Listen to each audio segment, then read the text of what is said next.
Halo semua, perkenalkan kami dari kelompok 1 yang beranggotakan Regina Laurencia Buruginting, yang kedua Rosidiarni Lingga, yang ketiga Sri Wulandari Burutarigan, dan yang terakhir dengan saya sendiri Teresia Reginanta Ginting. Di sini kami akan menjelaskan tentang analisis pasar oligopoli. Pembuatan video bertujuan untuk memenuhi tugas mata kuliah Teori Ekonomi Mikro dengan Ibu dosen pengampu Putrisari MJ Silaban SE MSI. Seperti yang kita ketahui, pasar merupakan tulang punggung perekonomian masyarakat. Baik masyarakat yang berada di kalangan kelas bawah ataupun masyarakat yang berada di kalangan kelas atas. Pasar juga merupakan proses hubungan timbal balik antara penjual dan pembeli untuk mencapai kesepakatan harga dan jumlah suatu barang atau jasa yang diperjualbelikan. Semua unsur-unsur yang berkaitan dengan hal ekonomi berada di pasar oligopoli, mulai dari unsur produksi, unsur distribusi, ataupun unsur konsumsi. Dalam pasar oligopoli, setiap perusahaan memposisikan dirinya sebagai bagian yang terikat dengan permainan pasar, di mana keuntungan yang mereka dapatkan tergantung dari tindak pesaing mereka. Sehingga semua usaha baik itu promosi, iklan, pengenalan produk baru, perubahan harga dan sebagainya dilakukan dengan tujuan untuk menjauhkan konsumen dari pesaing mereka.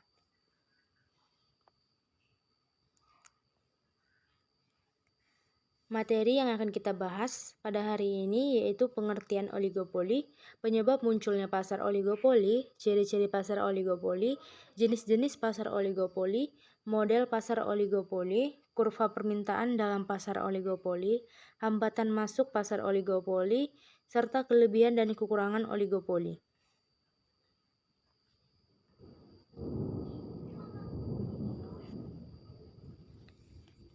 Pasar oligopoli. Oligopoli berasal dari bahasa Yunani yaitu oligos yang artinya beberapa dan polein yang artinya penjual. Dalam ilmu ekonomi, pasar oligopoli didefinisikan sebagai bentuk pasar yang terdiri dari beberapa produsen atau penjual yang menguasai penawaran. Penguasaan penawaran dalam pasar oligopoli dapat dilakukan secara independen atau sendiri-sendiri ataupun secara diam-diam bekerja sama. Dan apa sih penyebab munculnya pasar oligopoli? Ada beberapa faktor yang menyebabkan timbulnya pasar oligopoli, yaitu skala ekonomis dioperasikan sangat besar sehingga hanya sedikit dari beberapa perusahaan yang dapat memasok ke pasar investasi yang diperlukan. Dan karakteristik input yang terspesialisasi sehingga menjadi hambatan bagi perusahaan yang lain untuk memasuki industri yang bersangkutan. Hanya sedikit perusahaan yang memiliki hak paten yang eksklusif untuk memproduksi komoditi tertentu ataupun untuk menggunakan proses produksi tertentu. Suatu perusahaan yang sukses dan memiliki langganan yang loyal karena kualitas produknya dan pelayanannya yang baik, sehingga perusahaan baru akan mengalami kesulitan untuk bersaing. Nah, selanjutnya ada ciri-ciri dari pasar oligopoli. Ciri-ciri dari pasar oligopoli itu yaitu pasar ini memiliki beberapa penjual yang menguasai penawaran. Selanjutnya, jenis barang yang dijual dapat sama atau bisa disebut homogen, seperti baja, semen. Selain itu, pasar oligopoli juga menjual jenis barang yang dijual berbeda corak seperti industri mobil maupun industri kapal. Selanjutnya, perusahaan yang tidak mampu bersaing di dalam pasar tersebut akan melakukan merger atau penggabungan antara dua perusahaan. Mereka akan menggabungkan dengan perusahaan yang kuat. Nah, selanjutnya kita memasuki jenis-jenis pasar oligopoli. Ada 4 jenis pasar oligopoli, yaitu 1. Pasar oligopoli murni atau pure oligopoli. Yang dimaksud dengan pasar oligopoli murni ini ialah pasar yang menjual barang di mana barang tersebut bersifat identik. Seperti yang kita ketahui, contohnya semen, baja, dan lain sebagainya. Yang kedua, pasar oligopoli dengan pembedaan atau different oligopoli. Pasar oligopoli dengan pembedaan adalah pasar yang menjual barang di mana barang tersebut homogen, tetapi barang tersebut masih bisa dibedakan. Contohnya otomotif, rokok, dan lain sebagainya. Yang ketiga, oligopoli non-eksklusif. Yang dimaksud dengan oligopoli non-kolusif yaitu tindakan yang dilakukan oleh produsen untuk memancing reaksi dari produsen lain. Tindakan ini bisa berupa dengan menurunkan harga, maka perusahaan lain akan menurunkan harga produk yang mereka jual juga. Yang selanjutnya, oligopoli kolusif. Oligopoli kolusif ini terdiri dari kartel dan kepemimpinan harga. Dalam hukum ekonomi elips, kartel adalah persekongkolan atau persekutuan di antara beberapa produsen produk sejenis yang bermaksud untuk mengontrol produksi, harga, dan penjualannya, serta untuk memperoleh posisi monopoli.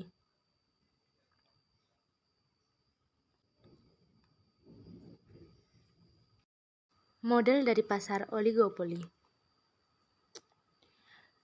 Ada beberapa model dari pasar oligopoli yang dikembangkan oleh para ekonom. Yang pertama yaitu model permintaan yang patah.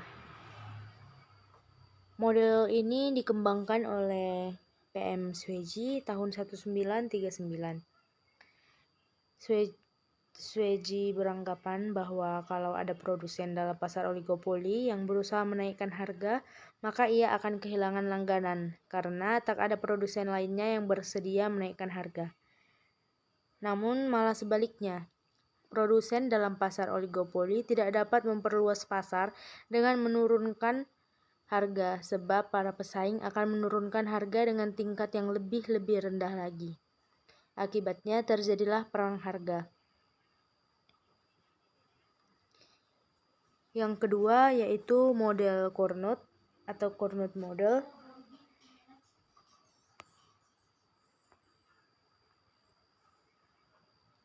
Model Carnot ini disebut juga dengan duopoli yang dikembangkan oleh Augustin Carnot, seorang ahli ekonomi berkebangsaan Prancis pada tahun 1838.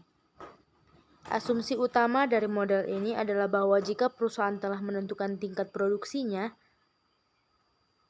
maka perusahaan tersebut tidak akan mengubahnya. Atas dasar asumsi inilah, perusahaan persaingan akan menentukan tingkat produksinya. Dalam pasar duopoli, hanya terdapat dua perusahaan yang menjual produk yang homogen. Dengan demikian, hanya terdapat satu harga pasar. Harga pasar ditentukan oleh keseimbangan antara jumlah total output yang dihasilkan oleh dua perusahaan dengan permintaan pasar. Model yang terakhir yaitu model Stackelberg atau Stackelberg model. Dalam model Stackelberg diasumsikan bahwa di pasar terdapat dua perusahaan. Satu bertindak sebagai pemimpin atau leader, dan satu perusahaan berlaku sebagai pengikut atau follower. Perusahaan yang bertindak sebagai pemimpin mempunyai kewenangan untuk menentukan jumlah output yang akan dihasilkan untuk memperoleh keuntungan maksimum. Atas dasar jumlah output yang telah ditentukan oleh perusahaan pemimpin ini, perusahaan pengikut akan bereaksi sesuai dengan ketentuan pada model Carnot, yaitu menganggap bahwa perusahaan pemimpin tidak akan mengubah tingkat outputnya. Materi selanjutnya yaitu kurva permintaan pasar oligopoli. Pasar oligopoli memiliki model kurva patah yang diformulasikan oleh Sweji. Dalam model ini, keseimbangan perusahaan ditentukan pada waktu garis permintaan yang dihadapi produsen patah. Karena pada tingkat ini berarti MR yang dihadapi produsen sama dengan MC-nya. Memang secara umum dapatlah diutarakan bahwa kurva MR dapat berpotongan dengan kurva MC di mana saja pada bagian kurva MR yang patah. Hal ini bermakna bahwa adanya perubahan struktur biaya produksi tidak akan berpengaruh terhadap tingkat output dan harga keseimbangan perusahaan.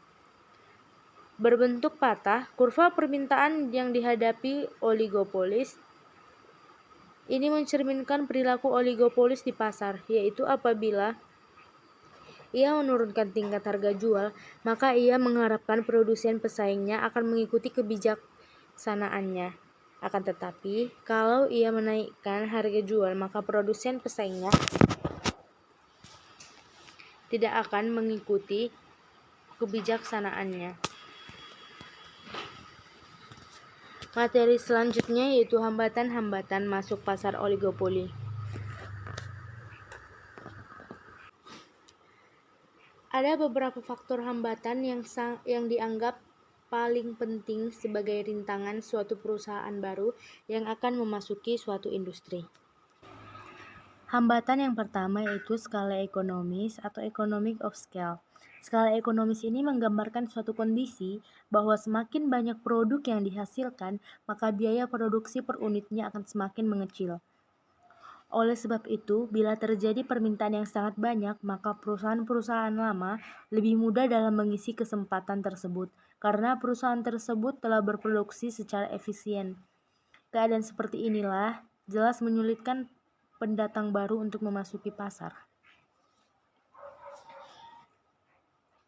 Nah, selanjutnya, hambatan yang kedua dalam pasar oligopoli yaitu biaya produksi yang berbeda. Maksudnya di sini yaitu antara perusahaan yang satu dengan yang lainnya kadang-kadang harus mengeluarkan biaya produksi yang berbeda-beda, meskipun untuk menghasilkan output yang sama. Biasanya dalam tingkat produksi, biaya produksi yang dikeluarkan perusahaan yang baru harus lebih tinggi dari yang dikeluarkan perusahaan lama. Berarti, biaya total rata-rata perusahaan lebih tinggi dari kurva AC, perusahaan lama. Oleh karena itu, perusahaan baru tidak bisa menjual barangnya semurah perusahaan lama. Hambatan yang ketiga yaitu keistimewaan hasil produksi. Bentuk keistimewaan hasil produksi perusahaan lama merupakan salah satu penghambat perusahaan baru masuk. Keistimewaan perusahaan lama yaitu produk yang dihasilkan sudah sangat terkenal, dan selanjutnya produk yang dihasilkan juga sangat rumit, dan yang terakhir memproduksi barang-barang yang sejenis.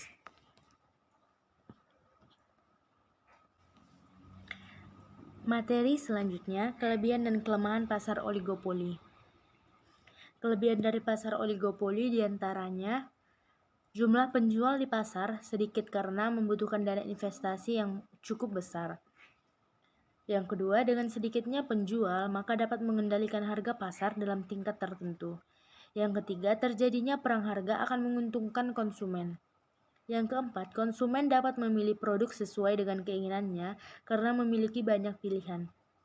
Dan yang terakhir, produsen di pasar oligopoli selalu berinovasi sehingga produknya akan terus berkembang. Sedangkan kelemahan dari pasar oligopoli yaitu dalam masuk ke pasar oligopoli terdapat rintangan yang harus dihadapi. Yang kedua, terjadinya perang harga yang merugikan produsen. Yang ketiga, produsen dapat melakukan kartel, tetapi hal ini akan merugikan konsumen.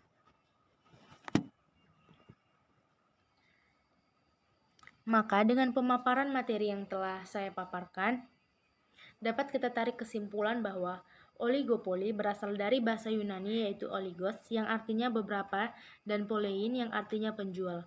Dalam ilmu ekonomi, pasar oligopoli didefinisikan sebagai bentuk pasar yang terdiri dari beberapa produsen atau penjual yang menguasai penawaran.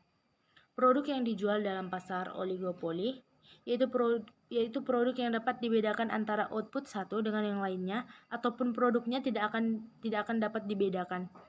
Banyaknya rintangan dalam memasuki pasar ini membuat jumlah perusahaan sangat sedikit. Hal ini menyebabkan kegiatan suatu perusahaan di dalam pasar oligopoli dipengaruhi oleh perusahaan lainnya di dalam industri yang sama, sehingga semua keputusan satu perusahaan yang berkuasa di dalam pasar oligopoli akan sangat berpengaruh pada perusahaan lainnya. Contohnya seperti penetapan harga.